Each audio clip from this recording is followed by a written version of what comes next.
이사야 41장 8절부터 16절까지 제가 봉독하겠습니다. 그러나 나의 종도 이스라엘아, 나의 택한 야곱아, 나의 벗 아브라함의 자손아, 내가 땅끝에서부터 너를 붙들며 땅 모퉁이에서부터 너를 부르고 네게 이르기를 너는 나의 종이라. 내가 너를 택하고 실어버리지 아니하였다 하였노라. 두려워 말라. 내가 너와 함께함이니라. 놀라지 말라. 나는 네 하나님이 됨이니라. 내가 너를 굳세게 하리라. 참으로 너를 도와주리라. 참으로 나의 의로운 손으로 너를 붙들리라. 보라, 네게 노하던 자들이 수치와 욕을 당할 것이요 너와 다투는 자들이 아무것도 아닌 것 같이 될 것이며 멸망할 것이라. 네가 찾아도 너와 싸우던 자들을 만나지 못할 것이요 너를 치던 자들을 아무것도 아닌 것 같이 허무한 것 같이 되리니 이는 나 여호와 너희 하나님이 내 오른손을 붙들고 네게 이르기를 두려워 말라. 내가 너를 도우리라 할 것임이니라. 지렁이 같은 너 야곱아, 너희 이스라엘 사람들아, 두려워 말라. 나 여호와가 말하느니 내가 너를 도울 것이라. 내 구속자는 이스라엘의 거룩한 자니라. 보라, 내가 너로 이가 날카로운 새 타작 기계를 삼으리니 내가 산들을 쳐서 부스러기를 만들 것이며 작은 산들로 겨같게 할 것이라. 내가 그들을 까부른즉 바람이 그것을 날리겠고 회리 바람이 그것을 흩어버릴 것이로되 너는 여호와로 인하여 즐거워하겠고 이스라엘의 거룩한 자로 인하여 자랑하리라. 아멘. 자리에 앉겠습니다.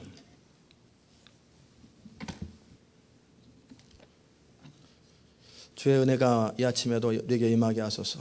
성령의 기름 부음을 따라 소리를 듣지 말게 하시고 지식을 듣지 말게 하시고 성령의 계시하시는 음성, 이 시대와 우리 자신과 교회를 향하신 성령의 계시하는 음성을 들을 수 있도록 은혜를 더하여 주시옵소서. 이 시간을 주님 사용하여 주옵소서. 예수님의 이름으로 기도드리옵나이다. 아멘. 여러분, 요즘 세상이 어떻게 돌아가시는지 아십니까?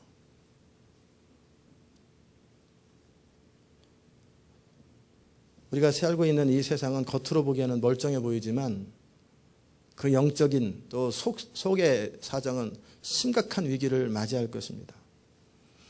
9/11으로 인해서 전 세계가 놀랐어요. 그 해가 제가 미국에 온 해인데 청소하러 가는데 벼랑간 뭐 전쟁이 일어났나 멍멍멍 거리는데 적응도 안 되는데 막 그런 일이 생긴 지가 엊그제 같은데 그것 때문에 심각하게 미국의 자존심이 상해서 분노하고 테러와 전쟁하다가 10년이 지나갔습니다. 결국 미국은 테러와의 전쟁을 포기했죠. 불가능한 싸움인 것을 알고 어떻게 하면 전쟁을 자연스럽게 마무리할까? 비참해지지 않고 어떻게 마무리할까? 그 제스처가 뭐냐면 이제는 우리는 테러자들만 불편할 뿐이지 이슬람은 형제다, 친구다. 그러면서 방향을 살짝 전환하면서 이 테러와의 전쟁은 하루아침에 되는 것이 아니니까 서서히 연구하고 강구하자. 이렇게 빠져나올 것입니다. 싹 빠져나올 거예요. 더 이상 이슬람과 싸우는 것은 무의미하다는 판단 아래 카이로에서 오바마 대통령이 연설을 했어요. 이슬람은 더 이상 미국의 적이 아니고 친구다. 미국은 자유의 나라요 또한 이슬람의 나라다. 이런 얘기를 하면서 제스처를 취합니다. 그러다가 이제는 최근에 9/11이 일어났던 바로 그 지역, 뉴욕 트레이드 센터 그 지역에 이슬람 사원을 세우겠다라고 하는 그것에 대해서 오바마 대통령이 그들은 권리가 있고 그들은 그것을 추진할 권한이 있다. 오케이 해라. 사인해버렸어요. 영국에서는 이슬람을 반대하는 영화를 제작하는 사람을 입국 금지시켰어요. 자국 나라 백성인지 아닌지는 모르겠지만 이슬람에 대해서 반대하는 그런 영화를 제작한 사람들을 입국 금지를 시켜요. 그것 때문에 영국이 소란합니다. 학교에서 이슬람에 대해서 말하면 문화라고 말하는데 기독교를 말하면 전도 불법이라고 말합니다. 한때 기독교 국가였던 유럽이 1%가 안 됩니다. 이제 교회들이 이슬람 사원으로 다 팔려가고 교회를 이끌어갈 지도자가 없어서 일산 충신교회 오죽하면 같이 있었던 교육자들이 영국 사람 대상으로 2사람이 거기서 목회하고 있어요. 목회자가 없으니까 한국 사람이 가서 영국 사람 대상으로 목회를 하고 있어요. 프랑스에서도 사람을 보내다로 난립니다. 그래서 김상희 성교사님이 온두라스 사역을 일단 내려놓고 하긴 하시지만 유럽으로 갑니다. 그것 때문에 총회에서 잘리고. 시대는 지금 그렇게 하고 있어요. 전 세계 이슬람이 강력한 세력으로 부상하며 더 이상 이슬람의 존재를 무시할 수 없기에 이제는 받아들입니다. 도덕적으로는 로마나 소돔 고모라가 마지막 멸망하기 직전에 취하는 게 뭐냐면 동성연애예요. 근데 이제는 동성연애가 시시했던 것이 공공연하고 이제는 동성연애를 반대하는 것을 법으로 금지합니다. 공식석상에서 동성연애를 혐오하는 발언을 하면 문제가 됩니다. 이제 옳은 것이 아니에요. 자유의 이름으로 모든 것이 옹호됩니다. 명분은 너무나 당연히 그들도 나름대로 취향대로 살 권한이 있다. 자유가 있다. 하나님의 법을 무시하는 즉시 자유를 하면 방적으로 막 나가는데 자유잖아요. 이제 한 걸음 더 나가서 교회가 그것을 옹호합니다. 캐톨릭, 루터교, 감리교, 성공회 전부 동성연애 지지합니다. 동성연애자들이 회개할 때 그들을 불쌍히 여기고 받는 게 아니라 동성연애 자체를 지지합니다. 그리고 이제 PCUSA, 미국 북장로교회 동성연애자들을 지지할 뿐만 아니라 그들이 교회 지도자가 되고 목사가 되는 것 환영입니다. 찬성해버렸어요. 그 다음에 전 세계는 경제 통합과 정치, 종교 통합으로 갑니다. 더 이상 세계적인 위기를 더 이상 볼 수 없기 때문에 지구가 단일 국가처럼 운영되도록 오랫동안 시도했어요. 바벨탑 이후로 인간은 끊임없이 모여서 스스로의 힘으로 자신을 구원하려고 하는 그것이 유토피아를 만들고 신세계를 만드는 시도거든요. 그 일을 지금 하고 있습니다. 뉴에이지의 핵심은 인간이 신이 되어서 인간의 힘으로 천국을 만드는 것. 비틀즈의 그 존 레논이 했던 노래예요. 이 노래가. 경제 통합, 정치 통합을 통해서 새로운 세상을 만들고 엘리트가 다스려가는 세상을 꿈꾸고 이것을 위해서 수백 년 동안 그 작업을 했던 프리메이슨이라는 단체가 이제는 공공연하게 숨기지 말고 말하자. 그러고 있어요. 그 다음에 미국 대통령이 서명한 사항으로 사인을 했어요. 3년 이내에 베리칩을 실시하는 것으로. 베리칩이 뭔지 아세요? 그것을 위해서 지난주에 선교사님이 말씀하셨잖아요. 미국의 정치, 군사, 종교 모든 부분에 엘리트 탁월한 자들 10만 명을 리크루트했어요. 그래서 이것을 이미 다 만들어져 있는 베리칩을 어떻게 확산시키고 무리 없이 확산시킬 수 있는지 이것에 대해서 전략을 강구하기 위해 10만 명이 모였습니다. 각계각층의 전문가를 모아서 베리칩을 확대하는 방안을 연구합니다. 그래서 모든 사람들에게 베리칩을 맞게 하여 편리하고 안전하고 편안한 세상을 만들기. 그게 유토피아를 이루는 방법이라는 거예요. 베리칩은 바코드처럼 인식하는 칩으로 우리가 가질 수 있는 모든 카드와 정보를 하나로 모으는 거예요. 그래서 결국은 사람 몸에 이식하는 거죠. 물건에도 이식합니다. 그러면 추록 한 대가 회사로 딱 들어갈 때 한 번에 다 알아요. 그리고 컴퓨터에 저장이 딱 재고 얼마 뭐 착착착 한 번에 트럭 트레일러 하나가 그냥 지나가면 다 알아요. 여러분이 카트에서 물건을 살 때도 마찬가지예요. 이거 할 거 없어요. 요새 도서관에서 그거 하잖아요. 책 쌓아놔도 한 번에 되잖아요. 그런 것처럼 근데 센서가 베리칩 자체에서 송신기가 있기 때문에 탁 쏘면은 우주에서 다 쏴요. 연결돼요. 그러니까 탁 하는 순간에 카트에 모든 것이 탁 결제되고 그리고 얼마인지 계산되고 슈퍼는 잔고 정리가 딱 돼 있고 이마에서 딱 찍어가지고 통장에서 돈이 탁 나와. 얼마나 편리한지 몰라요. 의료보험료를 굉장히 줄일 수 있습니다. 왜냐하면 다시 조사할 필요가 없어요. 이미 딱 찍으면 그 사람의 병력이 다 나오고 무슨 약을 먹어야 되고 무슨 음식 먹어야 되고 한 번에 다 나와요. 너무나 편리한 세상. 아이를 잃어버렸을 때 금방 알아요. 아이를 잃어버릴 수도 없어요. 바로 찾아요. 땅속에 숨어도 다 찾으니까. 집에 도둑이 들어올 염려가 전혀 없어요. 본인 집만 센서가 열리게 되어 있고 다른 사람은 안 열리게 되어 있어요. 열 방법이 없어요. 안전합니다. 공상연애에 나오는 것이 현실로 이루어지는 이것을 위한 모든 기술이 이미 다 갖춰졌어요. 한국에 3개월마다 5,000개씩 지금 계속 수입하고 있습니다. 자, 이 베리칩의 위험은 뭐냐면 그 칩 안에 인간의 유전자를 조작하여 대형 컴퓨터로 조종하여 인간의 의지를 상실하게 만들고 짐승처럼 만드는 거예요. 결국 짐승에 경배하게 하는 그게 짐승의 표가 됩니다. 그 얘기는 안 하죠. 베리칩을 통하여 전 세계 경제를 통합하고 신세계를 만들고 모든 것을 통제하는 어느 순간 한 사람이 등장합니다. 이것을 위해서 종교는 종교대로 통합을 합니다. 경제는 경제대로 통합합니다. 모든 것이 이제 같이 연결될 거예요. 그리고 한 사람이 딱 등장하게 되는데 그 사람이 적그리스도가 될 것입니다. 자, 이슬람의 확장과 성적인 부패와 경제적인 위기와 공황으로 인해서 경제 통합과 정치 통합을 이루는 것이 너무나 사람들이 원해요. 이기심을 넘어서서 그냥 잘하자. 이 모든 것이 겉으로 볼 때는 자유로운 세상이에요. 그런데 이 영적인 목적이 뭔지 아십니까? 사단과 그의 추종자인 타락한 천사들은 자신의 마지막이 언제인지 알고 있어요. 언제냐면 하나님이 말씀하셨어요.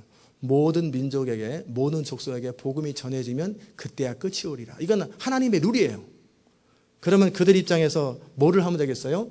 전해지지 못하도록 막기만 하면 되는 거예요. 복음이 전해지지 않도록 막기만 하면은 예수님은 영원토록 못 오시는 거예요. 너무나 당연하지 않겠어요?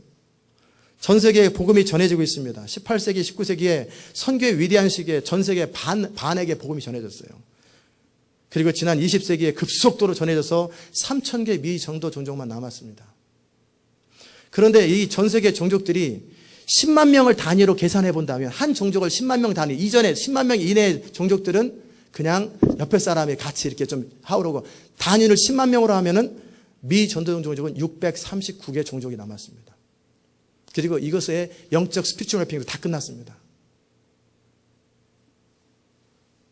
성경의 예언대로 이스라엘은 독립했어요. 마지막 때 이스라엘이 독립함과 동시에 이제 마지막으로 막 빨리 가는데 그리고 이제 복음이 퍼지기만 하면 끝나는 거예요. 이걸 사단이 알지요. 어떻게 저항하겠습니까? 이슬람을 통한 복음 확산 방지입니다. 그들은 죽기 아니면 살기잖아요. 그런데 아이러니하게도 전 세계 미 전도 종족의 90%가 이슬람권에 있어요. 이슬람권에 복음이 미치지 않은 곳에 90%가 이슬람권 안에 있어요. 중동뿐만 아니라 아시아, 아프리카 다 이슬람권이에요. 거기에 미 전도 종족이 90%가 있어요. 그들 거기서 승부를 봐야 돼요. 그런데 한 걸음 더 나가서 이제 미국과 유럽과 한국까지 이슬람화하려고 비전 2030, 2030년까지 미국, 한국, 유럽을 이슬람화시키겠다. 그리고 2080년까지 전 세계를 이슬람화하겠다. 그들은 선언을 하고 본격적으로 하루에 1억 불씩 씁니다. 선교사를 850만 명을 파송했습니다. 이슬람 그 교리 전달하는. 이게 이 시대의 흐름이에요. 사단이 강력하게 사용하는 것은 뭐냐면 이슬람을 통한 복음 확산 방지입니다. 한 걸음 더 나가 경제 위기와 국가 간의 전쟁으로 인해서 세계가 더 이상 경제 어려움을 겪지 않도록 하기 위해서 세계를 통합하려고 하고 그 방법으로 베리칩을 통해서 인간을 통제하고 그러다가 복음 전하는 자들을 없애버리면 복음은 더 이상 없는 거예요. 그래 영원토록 사단이 다스리는 나라가 되는 거예요. 이게 사단이 꿈꾸는 세계예요. 지금 그 길로 가고 있어요. 사단이 노리는 마지막 영적 전쟁의 방법. 겉으로는 평화와 자유의 이름으로 근사하게 그것을 이루고 있어요. 자, 그런데 이 시대의 흐름은 65억의 인구 가운데 밥존소를 비롯한 깨어있는 자들이 주의 음성을 직접 들었을 때 2% 정도의 인구가 천국에 들어갈 수 있을 만큼의 신앙을 유지하고 있다. 교회 안에서는 80% 정도의 사람들은 그들이 구원받을 만한 믿음, 그리스도가 주님이 아니다. 왕이 아니시다. 교회 안에서 80%가 지옥 갈 것이다. 그 정도 현재 상태라면, 변하지 않는다면, 그러면 65억 가운데 63억 5천만 명은 지옥 갑니다. 지금 현재. 지금 우리가 살고 있는 시대는 영적인 심각한 위기예요. 그런데 더 이상 교회는 아무 생각이 없어요. 미국에서 내노라는 깨어있는 교회 10개 교회, 한국에서 깨어있는 10개 교회 잠들어 있습니다. 이 세상에서 성공하는 법, 적극적 사고, 하나님의 축복, 이 얘기 외에는 관심 없어요. 미국을 이끌어가는 교회의 흐름은 나인원은 그 자리에 이슬람 사원이 생겨서 교회는 침묵합니다. 힘이 없어요. 한국은 엔티 기독교 운동으로 더 이상 열정이 교회의 열심이 이제는 극단적인 것으로 치부해버립니다. 이게 이 세상의 흐름이에요. 그러다가 이 땅에 한 사람도 예수 믿는 사람이 남아있지 않은 시대가 올지 모른다라는 거예요. 이에 대해서 사람들은 아무 생각이 없든지 아니면 대안이 없어요. 별 생각 없이 살아요. 아니면 생각은 있어도 대안이 없어요. 이런 상황에서 우리가 무엇을 해야 되나? 또한 우리 개인의 문제도 마찬가지예요. 우리 한 개인의 가정과 개인과 인생의 경제적인 어려움 가지고 고민하지만 이 세계는 같이 가거든. 이제는 글로벌라이제이션 해가지고 그 다음에 글로벌에서 이제 글로컬로 가요. 글로벌 마인드를 가지고 이제는 로컬이라는 뜻이에요. 글로컬라이제이션. 세계는 이제 옆집입니다. 대기업들이 이제 정부에서 뭐라고 그러면 다른 나라로 가버려요. 텍스 여기다 안 내요. 그러면 기업한테 꼼짝 못해요. 정부가. 삼성 못 건드리고 미국의 그 대형 회사들 못 건드려요.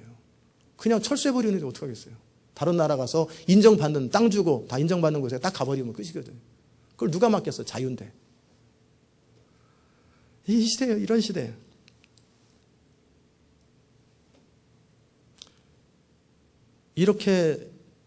이런 시대 속에서 어떻게 선교를 감당하고 이 땅을 어떻게 지키며 어떻게 이슬람권의 복음을 전하고 미국과 유럽 한때 기독교 국가였던 나라가 이제 선교 대상국이 되었고 공식적으로 미국에 대해서 우리는 선교 대상입니다. 선언을 했어요. 미국은 선교 국가가 아니라 선교 대상입니다. 미국을 위해서 선교해 주십시오. 공식적으로 선언을 했어요.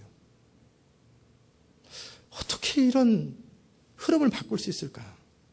어떻게 이 세계 통합과 경제 통합의 흐름을 막을 수 있고 세속화와 성적인 무질서를 막을 수 있을까? 심지어는 하나님을 대신해서 생명을 연장하려고 복제를 해요. 하나님이 막지 않으면 그날이 올 것입니다. 하나님이 지금 막고 계세요. 그 전에 주님이 이 세상을 끝내실 거예요. 그렇지 않으면 인간이 영원토록 그냥 인간끼리 다스리고 생명 연장을 계속하는 거예요. 그 기술이 지금 개발될 거예요. 참 놀랍습니다. 이런 시대도 심각하지만 우리 자신이 교회 안에서 또 우리 자신 안에서 또 해결해야 될 인생의 문제들을 가지고 있어요. 전체가 같이 가기도 하지만 개인은 개인대로 문제가 있어요. 교회는 교회대로의 어려움들을 가지고 있어요. 이런 문제들을 어떻게 바라보고 어떻게 이 삶의 소용돌이에서 벗어날 수 있을까? 저는 그 대답을 이사야 41장에서 찾기 원합니다. 모든 인생의 궁극적인 해결은 성경으로 돌아가고 성경은 성령의 계시를 통해서 깨달을 때 답이 성경엔 다 나옵니다. 자, 이스라엘 41장을 여러분이 이제 보게 될 거예요. 이스라엘은 망해갑니다. 북쪽은 이미 722년에 멸망해갔고 남쪽은 망하기 직전에 그런 소망 없는 상태에 이제 더 이상 지도자도 제사장도 가능성이 없습니다. 그런 이스라엘을 향해서 선지자 이사야가 하나님의 음성을 선포합니다. 성경을 한번 펴서 읽어보십시오. 1절에 보면 섬들아 내 앞에 잠잠하라. 민족들아 힘을 새롭게 하라. 가까이 나아오라. 그리고 말하라. 우리가 가까이에 서로 변론하자. 누가 동방에서 사람을 일으키며 의로 불러서 자기 발 앞에 이르게 하였는고 열국으로 그 앞에 굴복케 하며 그로 왕들을 치리케 하되 그들로 그의 칼에 티끌 같게 그의 활에 불리는 초계 같게 그가 그들을 쫓아서 그 발로 가보지 못한 길을 안전히 지났나니 이 일을 누가 행하였느냐? 누가 이루었느냐? 태초부터 만대를 누가 명확하게 정하였느냐? 나 여호와라. 태초에도 나요 나중에 있을 자도 곧 크니라. 이게 무슨 말입니까? 여러분이 그냥 한번 읽어서 무슨 말인지 전혀 모르죠. 바사왕 고레스에 의해서 역사적인 이름으로는 키루스에 의해서 회복될 이스라엘을 지금 말하고 있는 거예요. 이스라엘이나 유럽의 볼 적에 그 페르시아는 동쪽이잖아요. 동방에서 고레스가 그 당시 이스라엘을 멸망시킬 바벨론을 멸망시키고 이스라엘을 회복할 거라고 하는 이야기를 미리 말씀하시는 거예요. 하나님은 소망 없는 이스라엘을 위하여 바사왕 고레스를 예비하고 계세요. 아직 태어나지도 않았어요. 역사에 등장하지도 않았어요. 그 이름을 미리 지명하시고 예비하십니다. 그리고 내가 그를 통해서 동방에서 그를 통해서 바벨론을 멸망시킬 것이고 이스라엘 본국을 회복할 것이다. 그리고 예레미야 예언대로 70년 만에 정확하게 회복되었습니다. 도무지 소망이 없고 가능성이 없는 이스라엘에게 하나님은 친히 그들을 약속대로 회복하시고 그들을 포로에서 돌아오게 하셨어요. 5절부터 7절까지 봅시다. 섬들이 보고 두려워하며 땅끝이 무서워 떨며 함께 모여서 각기 이웃을 도우며 그 형제에게 이르기를 너는 담대하라 하고 목공은 금장색을 장려하며 마치로 고르게 망칩니다. 마치로 고르게 하는 자는 매질군을 장려하며 가로되 댐이 잘 된다 하며 못을 단단히 박아 우상으로 흔들리지 않게 하로다. 사람들은 각자 자기 나름대로 능력과 방법으로 산업을 자구책을 강구합니다. 자신들이 섬기는 신에게 분향하면서 자신의 인생의 나라의 문제를 해결하려고 하지만 쓸모없다라는 거예요.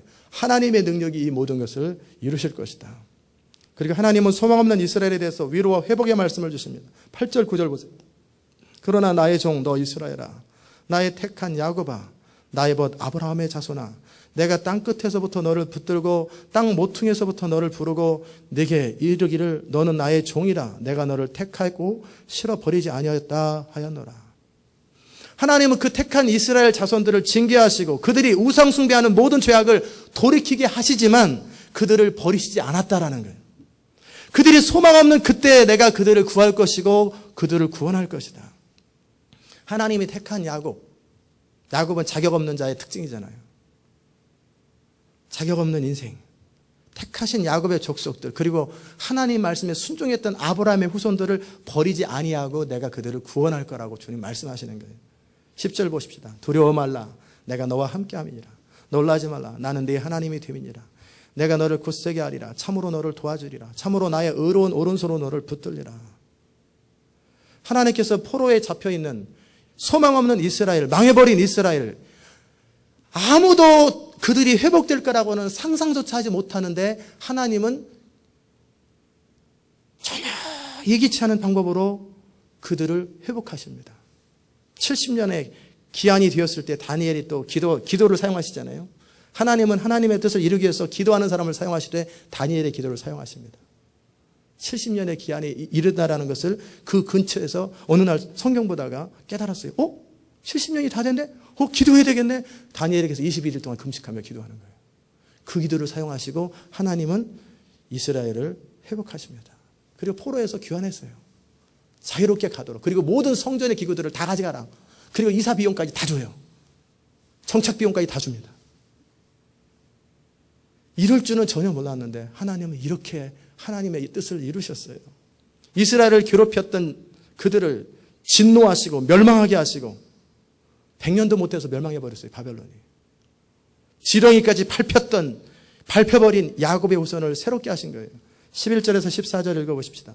보라, 내게 노하던 자들이 수치와 욕을 당할 것이요 너와 다투던 자들이 아무것도 아닌 것 같이 될 것이며 멸망할 것이라. 내가 찾아도 너와 싸우던 자들을 만나지 못할 것이요 너를 치는 자들은 아무것도 아닌 것 같이 허문과 같이 되리니 이는 나 여호와 너의 하나님이 내 오른손을 붙들고 내게 이르기를 두려워 말라, 내가 너를 도우리라 할 것임이니라. 지렁이 같은 너 야곱아, 너희 이스라엘 사람들아 두려워 말라, 나 여호와가 말하노니 너를 도울 것이라. 내 구속자는 이스라엘의 거룩한 자니라. 이 말씀은 이스라엘이 망하기 전에 선포된 말씀이에요. 망할 수밖에 없는 소망 없는 상태에서 선포하는 거예요. 그러나 사람들은 이사야의 예언을 무시합니다. 이 시대 마지막 시대 때 하나님의 사람들이 선포하는 말씀을 뻥이라고 하고 거짓말이라고 웃기는 소리라고 하는 것처럼 동일하게 무시합니다. 준비 안 해요. 그러나 그들이 처절하게 고난을 당합니다. 무시한 대가들을 70년 동안 완전히 짓밟힙니다.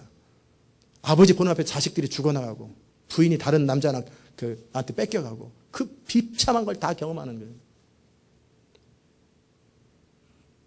그러나 방법이 없기 때문에 그들이 유일하게 붙들 수 있는 소망은 뭐냐면 예레미야를 통해 하셨던 말씀, 이사야를 통해 하셨던 말씀, 그 말씀 외에는 붙들 게 없는 상태가 되었어요.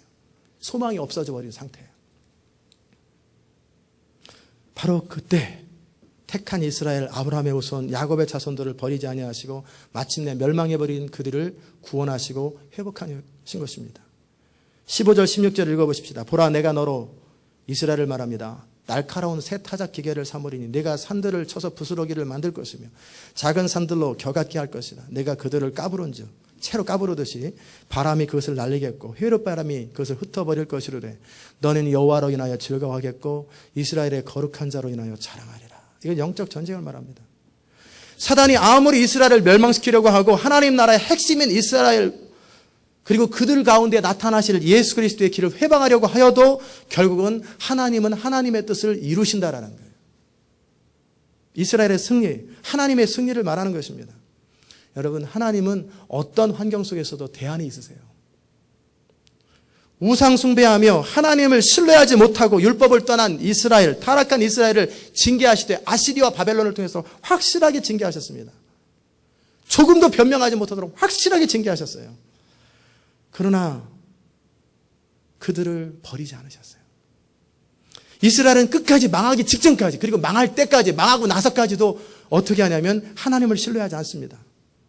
그리고 마지막 순간에 어떻게 전환될 거야, 어떻게 될 거야, 어떻게 될 거야. 그러나 결국 그들은 왕을 비롯하여 거짓 선지자는 예레미야와 이사야 말을 거부하고 이웃 나라와의 정치적인 연합을 통해서, 또는 그것도 안 되면 우상 숭배를 통해서 나라를 구하려고 했어요. 그러나 결국 이 모든 도모와 우상 숭배는 헛되었고 이스라엘은 망해버렸습니다. 망하고 나서 거짓 선지자는 곧 돌이킬 거다. 안 돌이켰어요. 그 거짓 선지자들이 다 징계를 당하고 사라져버리고 소망이 없는 채로 일제 36년 동안에도 보통 일이 아닌데 70년 동안 완전히 유리방황하고 북쪽은 완전히 멸망해버렸고 남쪽은 명맥은 유지하되 흩어져서 그렇게 초라하게 된 거예요. 그들이 그래서 바벨론 강에서 슬퍼하며 탄식하며 우는 거예요. 소망 없이.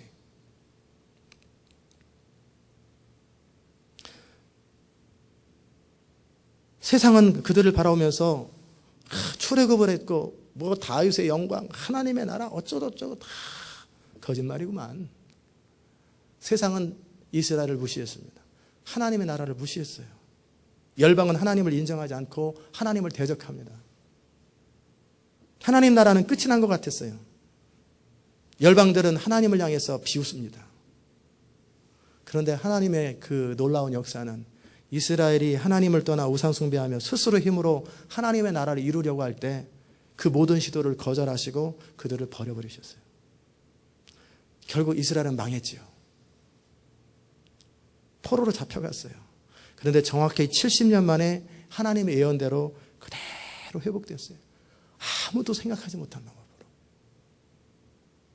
17절 보십시다. 가련하고 빈핍한 자가 물을 구하되, 이스라엘을 말합니다. 가련하고 빈핍한 자가 물을 구하되 물이 없어 갈증으로 그들의 혀가 마를 때 나 여호와가 그들에게 응답하겠고 나 이스라엘의 하나님이 그들을 버리지 아니할 것이라. 철저하게 멸망하고 소망 없이 비참하게 포로된 이스라엘을 회복하시겠다고 주님 말씀하십니다. 18절 20절 내가 자산 즉 나무 없는 민둥산을 말합니다. 자산에 강을 열며 강을 만들고 골짜기 가운데 샘이 나게 하고 그리고 광야에 연못이 되게 하고 마른 땅으로 샘물 근원이 되게 할 것이며 내가 광야에는 백향목과 시띠나무와 화석류와 들감나무를 심을 것이고 사막에는 잣나무와 소나무와 황양목을 함께 두리니 무리가 그것을 보고 여호와의 손이 지은 바요 이스라엘의 거룩한 자가 창조한 바인 줄 알며 헤아리며 깨달으리라.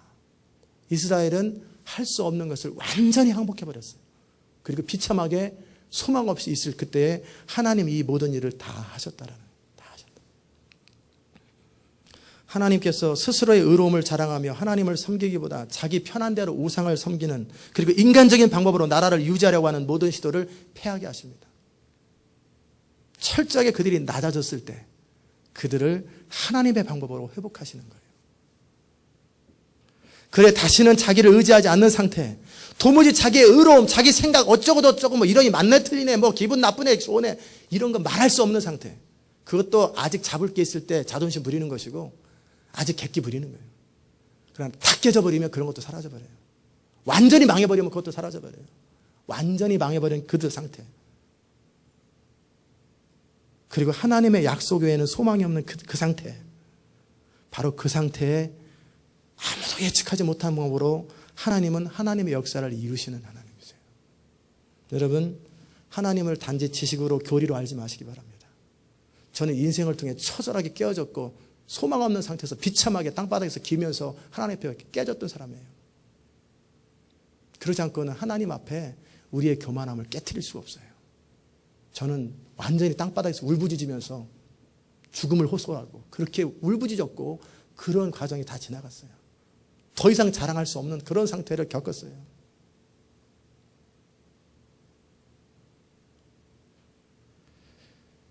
교리로 알지 마세요.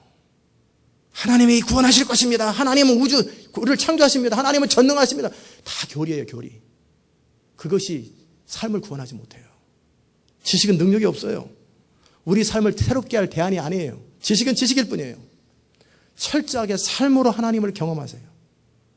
하나님께서 소망 없는 광야 같은 이스라엘, 사하라 사막 같은 이스라엘을 회복하시며 광야에서 사막에서 강을 열고 샘이 나게 하시며 연못을 만들고 마른 땅에 샘물 근원이 나오는 그 인생의 경험을 해보라는 거예요. 그래야 입이 다물어집니다. 그리고 사람이 살 수 있는 풍성한 옥토를 만드는 그 경험을 하세요. 다 깨어진 상태에서 회복하시는 하나님을 경험할 때 우리는 영원토록 하나님을 자랑하게 돼요. 하나님은 불가능한 이스라엘을 회복하시고 열방을 구원하는 통로를 삼으시고 하나님께서 약속하신 대로 아브라함과 다윗의 후손을 통해서 메시아가 오도록 하셨지요. 그리고 나서 분명히 말씀하십니다. 21절 24절 나 여호와가 말하노니 너희 우상들은 소송을 일으켜라. 한번 말해보라는 얘기예요. 변론해보라.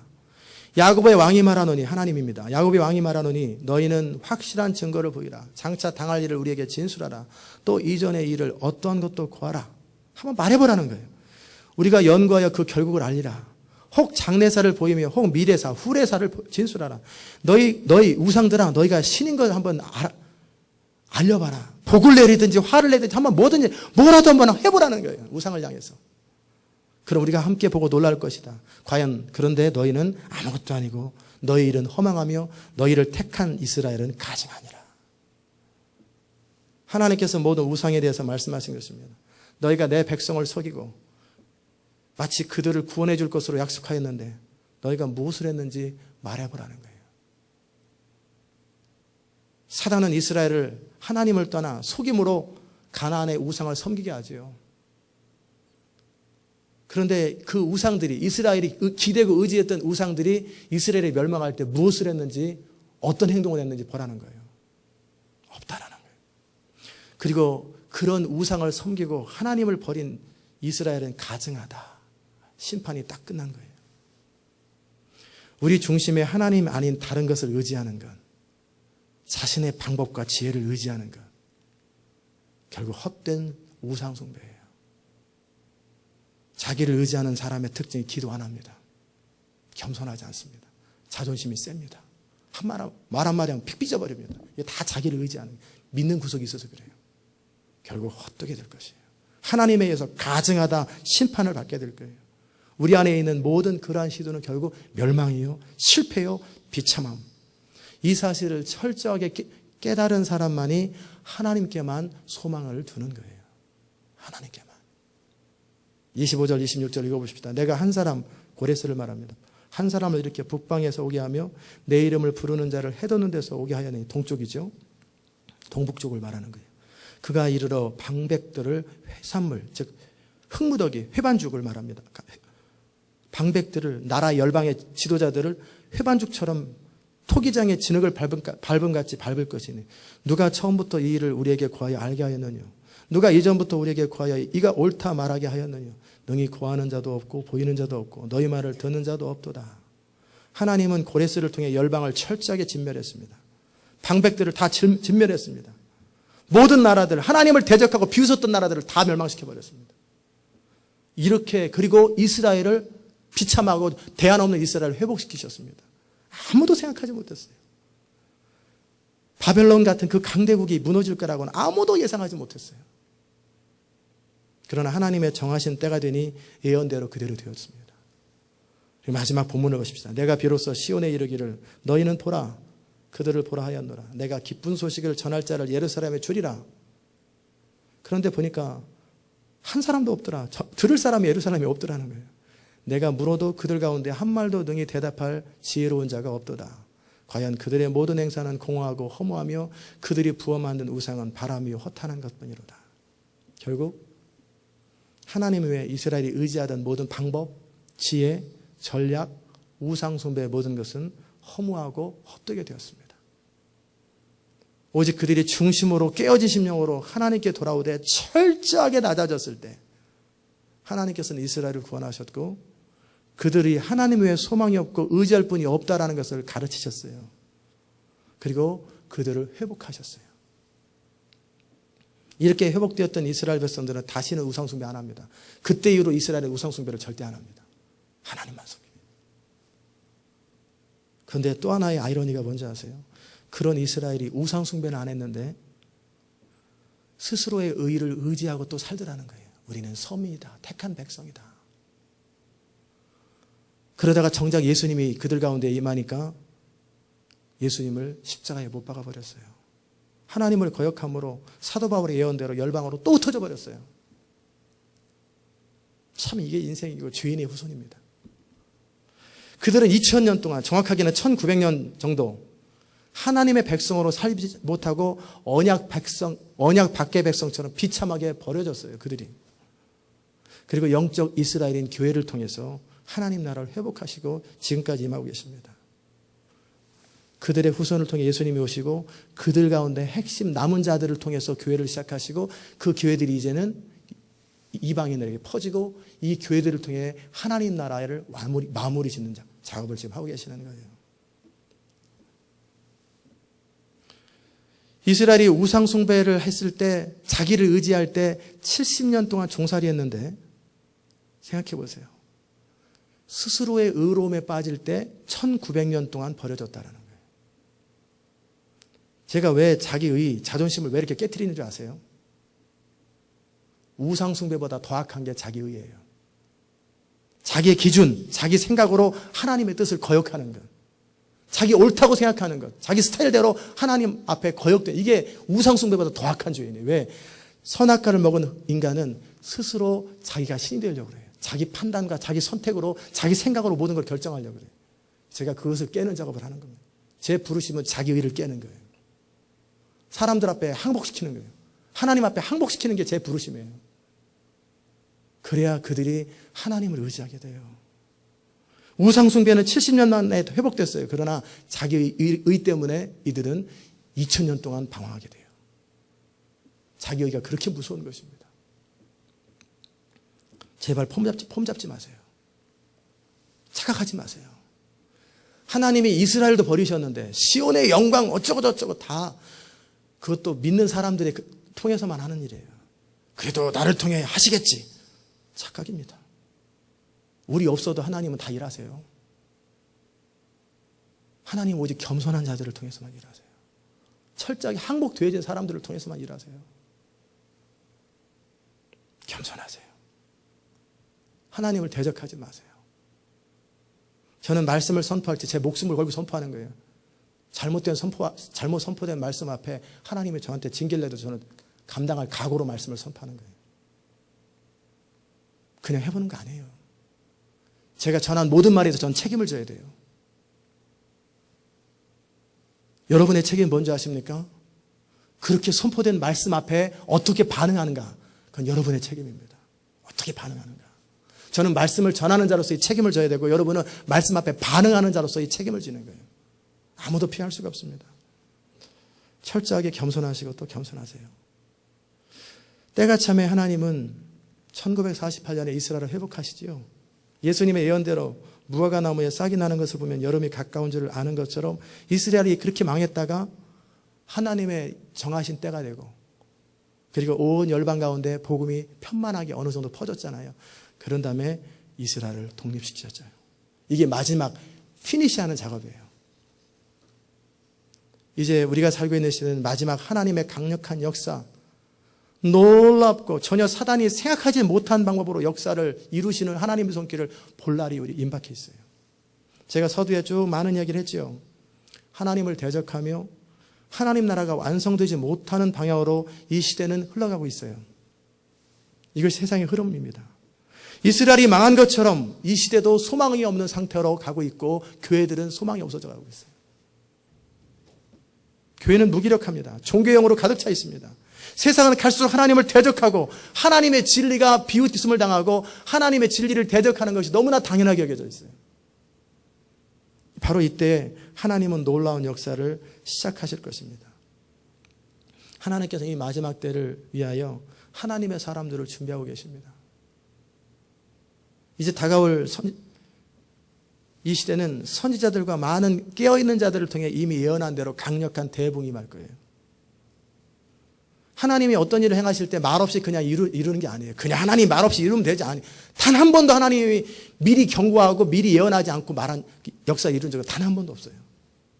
항상 하나님은 자기 종 선지자들을 통해서 미리 말씀하시고 말씀대로 이루시는 하나님이세요.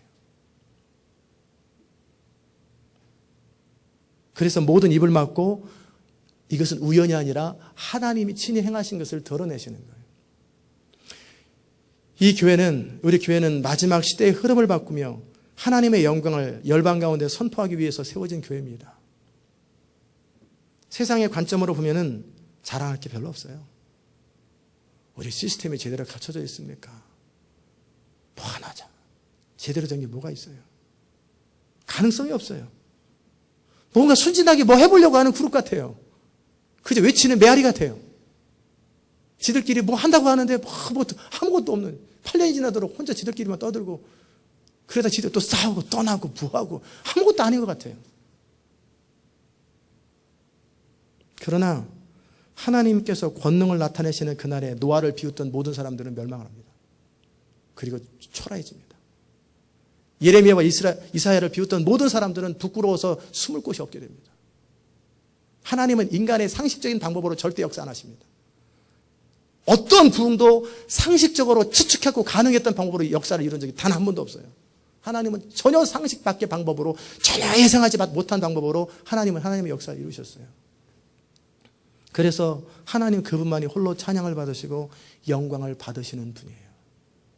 물이 바다를 덮음같이 여호와의 영광을 인정하는 것이 온 땅에 가득한 것을 보게 될 거예요. 하나님께서 택하신 자들을 통해 이 하나님의 택한 자들을 구원하고 또 이 땅에 하나님 나라를 완성하기 위해서 강력한 추수의 천사들을 지금 보내고 계십니다. 교회들을 다 준비하고 계세요. 그리고 하나님의 권능이 이 땅 가운데 강력하게 임할 거예요. 이 하나님의 부흥을 위해서 하나님께서는 지금도 주의 종들을 통해 선포하고 계시고 지금도 다 준비하고 계세요. 하나님께서는 우리에게 기회를 주시는 거예요. 그 부흥의 날에 우리의 삶을 드리고 헌신하여 영광스럽게 사용되도록 우리에게 기회를 주시는 거예요. 제가 혼자 착각하면서 막 혼자 이렇게 그림 그리고 공상 만화 제가 그리는 줄 아세요? 저는 굉장히 현실적이고 실리적이고 냉철한 사람이에요. 전 바보가 아니에요. 여러분도 바보가 아니에요. 이 하나님의 부르심을 거룩하게 여기십시오. 거룩하게 여기세요. 그러면 어떤 사람이 그 부흥에 사용됩니까? 또한 우리 삶에 당면한 이런 문제들이 언제 해결됩니까? 하나님의 부흥은 우리 인생의 회복과 같은 거예요. 이스라엘이 멸망했을 때 부흥이 뭡니까? 그들이 회복되는 것이 부흥이잖아요. 그들이 포로에서 회복되는 게 부흥이었잖아요. 이 마지막 시대 때 부흥은 뭡니까? 이슬람의 영을 깨트리고 강한 자를 결박하여 그 속에 속고 있는 사람들을 구원할 뿐만 아니라 이슬람 에어리어에 있는 복음을 듣지 못한 사람들이 주께로 돌아오는 그것이 부흥이에요. 인간의 능력으로 유토피아를 만들려고 하는 모든 시대가 헛된 것을 드러내는 것, 이것이 부흥이에요. 인간의 생명에 도전하는 시도를 깨트리는 것, 그게 부흥이에요. 모든 하나님의 뜻을 대적하여 높아진 것을 복종하여 예수 그리스도의 이름 앞에 무릎 꿇게 하는 것, 이게 부흥이에요. 그것이 하나님께서 열방 가운데 행하시는 일입니다. 이제 이 부흥을 위해서 사용될 사람이 누구입니까? 우리 삶 가운데 하나님의 구원이 언제 다가옵니까? 언제입니까? 다 아시죠? 항복입니다. 철저한 항복과 낮아짐의 때예요. 우리의 모든 가능성과 방법과 대안에 대해서 절망한 다음에예요. 절망한 다음에. 우리가 의지하던 모든 것이 무너지고 오직 하나님의 약속만을 바라볼 수밖에 없는 그런 상태. 제가 인생을 걸고 10번을 시도했습니다. 다 깨졌습니다. 삼성동에서 하나님 앞에 울면서 화도 나고 억울하기도 하면서도 제 마음속에 중심으로 깨어짐의 결과가 뭔지 아십니까? 하나님, 이제라도 저를 버리지 않았다면 주의 뜻대로 살게요. 난 더 이상 인생을 살아갈 자신이 없어요. 하나님 나라는 그냥 제 인생도 살아갈 자신이 없어요. 이제라도 주님이 원하시면 저 깨어질게요. 겸손하게 주의 뜻대로 살게요. 울부짖으면서 하나님 앞에 항복되었어요. 하나님이 원하시는 그거예요. 우리 안에 있는 자랑, 의로움, 괜찮아 보이는 생각들, 자기 스타일, 경험, 지식, 선해 보이는 의도들 다 깨트리시고 남자가 울부짖으며 자존심이 깨어진 상태에서 그것도 인생을 걸고 그 몸부림을 하고 5년을 넘게 5시간 이상 자본 적이 없어요. 저는 10분 이상을 낭비해 본 적이 없어요. 그 모든 시도를 다 하고 나서 철저하게 울부짖으면서 이제라도 저를 사용하실 것이 있다면 한 번만 말씀해 주세요. 이제는 시키는 대로 할게요. 우리 인생을 몰아가시는 게 그쪽입니다. 폼 잡지 마세요. 잘나봐야 다 그거예요. 하나님 앞에 제발 교만하지 마세요. 깨지세요. 낮추세요. 그런데 문제는 스스로 안 낮아지니까 문제지. 하나님이 삶으로 깨뜨리시는 거예요. 스스로 자기를 낮출 능력이 없어요. 그러면 또 겸손을 가장한 교만을 가지고 있으니까 완전히 항아리 망치를 깨뜨리지 박살을 내버리는 거예요. 더 이상 고쳐 쓸 수도 없을 만큼. 그런 다음에 전혀 예상하지 못한 새로운 일을 이루는 것, 그게 하나님의 새로운 역사예요. 이 사람이 하나님의 사람들이에요. 경제 위기, 우리 삶에 여러 가지 위기들이 있잖아요. 언제 벗어납니까? 별것도 아닐 때는 하나님 우리 지금 경제적인 이런 거 신경 별로 안 써요. 하나님이 궁극적으로 원하는 것은 우리 인생을 깨트리는 거예요. 때로는 가족을 통해서, 환경을 통해서, 질병을 통해서, 경제를 통해서, 여러 가지를 통해서 결국 하나님이 의도하는 것은 너 아무것도 아닌 것 좀 알아라. 입 다물어라. 박살을 내버리는 거예요. 그래서 주여, 나는 주의 종이오니. 그것도 한동안 그렇게 해야 돼요. 한동안. 그게 낮아짐입니다. 낮아짐. 누가 하나님의 부흥을 위해서 쓰임받습니까? 낮아짐을 경험한 사람. 철저하게 깨어져서 하나님만 의지하고 하나님만 뜻만을 추구하는 것. 그래서 성령으로 말씀하신 것 말고는 아무것도 주장하지 않는 거예요. 여러분이 가끔 헷갈릴 때가 있을 거예요. 제가 뭔 얘기를 할 때 어떤 것은 끝까지 붙드는데 어떤 것은 금방 말을 바꾸잖아요. 그 이유가 뭔지 아세요? 저는 성령으로 선포한 것은 절대적으로 붙들어요. 그러나 그렇지 않은 것들은 그 다음날이든 그날 설교하는 도중에서도 바꿔버려요. 언제든지 바꿉니다. 저는 왜 제 의견 관심 없어요? 제 생각 관심 없어요. 이 교회 어디로 갈지 전혀 몰라요. 전혀 몰라요. 제 인생을 이끌어갈 능력도 없고 여러분의 인생을 이끌어갈 능력도 없어요. 저는. 그러니까 제가 할 일이 뭐예요? 시키는 대로 하는 거죠. 시키는 대로. 이게 옳은 것 같았는데 아니면 언제든지 깨트려버리는 거예요. 주의 뜻만을 추구하고 살아가는 거예요. 이게 우리의 라이프 스타일이 되어야 됩니다. 사도 바울처럼 하나님의 뜻만을 추구하고 나의 모든 것을 배설물처럼 여기고 하나님의 지혜를 얻는 것, 하나님의 은혜만을 의지하는 것, 나의 의로움, 자존심, 나의 모든 것에 대해서 배설물처럼 여기는 것. 세상과 나는 간 것 없고 구속한 주만 보이도다. 이게 하나님이 우리를 구원하시는 상태요, 하나님이 사용하시는 사람의 상태입니다. 그래서 하나님이 하나님의 나라와 부흥을 위해서 사람을 준비하되 이렇게 준비하시는 거예요. 이렇게 준비하시는 거예요. 그리고 나서 준비된 사람들이 어느 순간 역사에 등장하기 시작합니다. 엘리트 코스를 통해 준비하지 않으세요?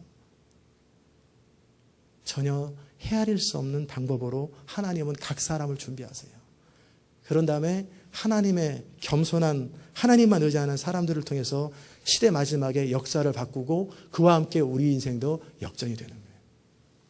그 비밀을 아십시오. 그 비밀을.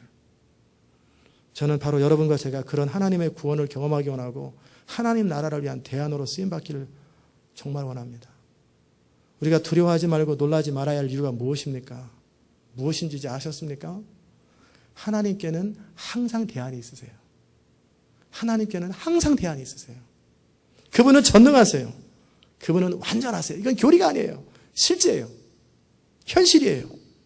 우리 삶의 한복판에서, 이 시대의 상황 한복판에서 하나님은 우리의 대안이 되시고 우리의 피난처가 되시는 거예요. 그래서 이 하나님을 영원토록 자랑하고 기뻐할 수 있는 것, 그게 은혜의 영광입니다. 그 인생을 사시기를 주의 이름으로 축원합니다.